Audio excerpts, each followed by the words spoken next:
Magandang gabi po sa ating lahat. Narito ang update sa lagay ng ating panahon ngayong Martes, March 5, 2024 hanggang sa susunod na 24 oras.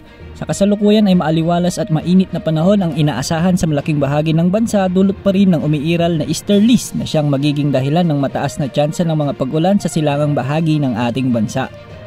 Ang mainit na easterlies galing sa karagatang Pasipiko ang siyang patuloy na makakaapekto sa buong bansa hanggang sa susunod na 2 hanggang 3 araw.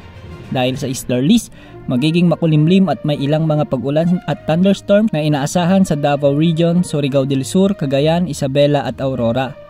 Para sa tayan ng panahon ngayon hanggang bukas sa Luzon, asahan na magiging maaliwalas ang panahon at mababa ang tsansa ng mga pag-ulan sa malaking bahagi ng rehiyon.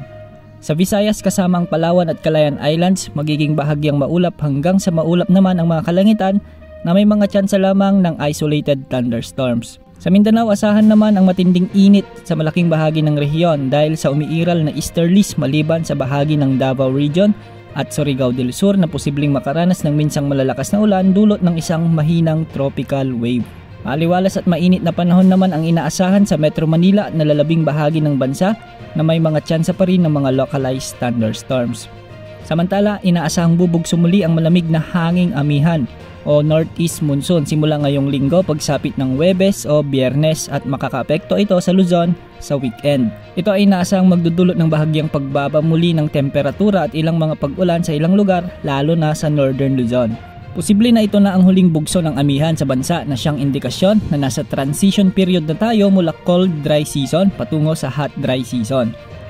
Wala tayong summer sa Pilipinas kundi dry season ang tawag natin sa tag-init sa ating bansa. Samantala mananatiling mababa ang tsansa na may bagyong makakaapekto sa Pilipinas hanggang sa susunod na linggo at wala ring gale warning sa mga karagatang sakop ng ating bansa hanggang sa mga susunod na araw.